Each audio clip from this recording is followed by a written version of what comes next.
Alright, my last video for the day. I'm going to go back to the way of God.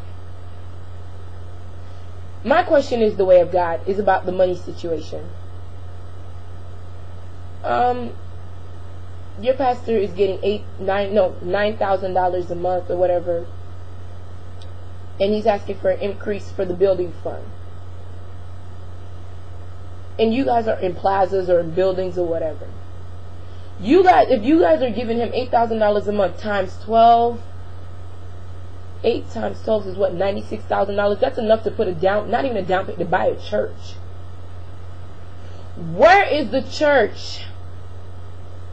Where is the money to the church that you guys should have? Start questioning your pastor. Excuse me, Tony Smith, I know we're paying your salary, but most of us have given our $1,000 already. And let me see, if you guys have 50 members giving $1,000, times that, please.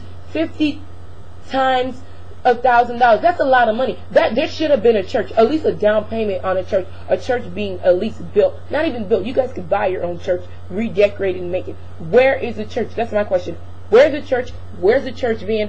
Where are things? Where's a couple of things could be built? Question your pastor. Stop being afraid. Men, grow some backbone. Ask them, look, I pay my tithes. So a lot of y'all pay hundreds of dollars in tithes. I'm paying my tithes. Where is my money going? Why don't we got a church? Another thing, Tony Smith, you say you move on, but you preach on people. Preach on people.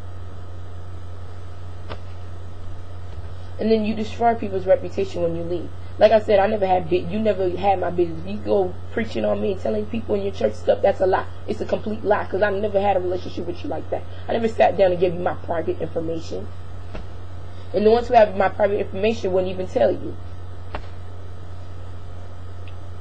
Another thing that you did that's very unbelievable, that I cannot even believe, is a simple fact that you threaten your members after you kick them out. No, this is the worst one. You remember Sister Joy, the one that people said, were you the sister that couldn't keep your drawers on? Number one, I didn't mess with the brothers in the church like that. I was not messing with the brothers in the church like that. I have better respect for myself. Sister Joy was sleeping with your brother in the church. I heard one of your members, and I was in Florida now. This is how much your members talk. I was in Florida. I heard that Brother Chris in your church was sleeping with Sister Joy, fondling or whatever.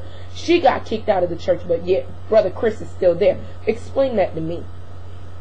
You got a member. You got other brothers. I don't know how many other brothers was fondling with that sister, but those other brothers should have been kicked out, but yet you kicked her out because she can't keep her drawers on, but the boys can keep their boxers on. Question that. Answer that.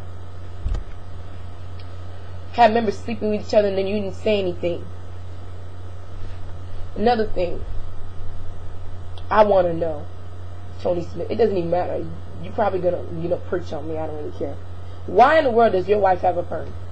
And why in the world is your wife going to the beauty salon with the other 2 ministers' wife? This is what people in your church told me. Going to the beauty salon, getting their hair done, but everybody has got to be nappy. That's something I want to ask. And why are you preaching on other ministers when you're 10 times worse? And calling your own secretary, Sister Chandrika, the one that got, put out or whatever happened. You said that she's poisoned. And you started rumors. My question is, why did you have Sister Yoshi living with that particular sister that I used to live with when you said that ain't nobody allowed to live with nobody? Another thing, one thing I cannot stand is a two-face. A person who was living with that sister and then went right back and told you, Tony Smith, about what that lady did. But yet, right now, you ain't really got a place to stay and your daughter's not even with you anymore. You know who you are, Yoshime. And those letters that you're reading, you're reading letters, but these people are not coming forward. But you got your members exposing you. I was a former member. I have a right. I'm justified to say what I say. Like I said, you didn't do nothing for me. And like I said, if you don't like what I'm saying, turn off your videos and move on. If you send me a mean comment, disrespectful comment, I'm blocking you and deleting you. Church members, take a stand. Stop being brainwashed. Open your eyes and see what's going on. Your pastor might be gay or bisexual because he sure enough sent a cucumber Vaseline. He said he's straight. Your pastor, I mean, every time a member gets kicked out, he wants to, all of a sudden, they're detrimental to the church and they're the devil. How am I the devil? Because I told the truth? Because I wanted to be neutral? Because I was talking to another member that got kicked out of the church because I was paying my own cell phone bill and he says he take care of his own? Open your eyes. Wake up. Tony Smith, don't intimidate me. He's like Goliath and David. Goliath sat there and yelled and screamed and hollered and thought he was the jump. But at the end of the day, you know who's in charge? God, the Most High. He's the one in charge. Not Tony Smith. Not Miss Tracy. Oh, one more thing I want to put out there. You are a lie from the pits of hell, Tony Smith, when you say you're the mediator and you can determine who can go to hell and go right there, who can go to hell. Since you said I was going to hell, I will be seeing you there if that's where, because since you're the judge, I'll be right behind you because you've been making a lot of mistakes.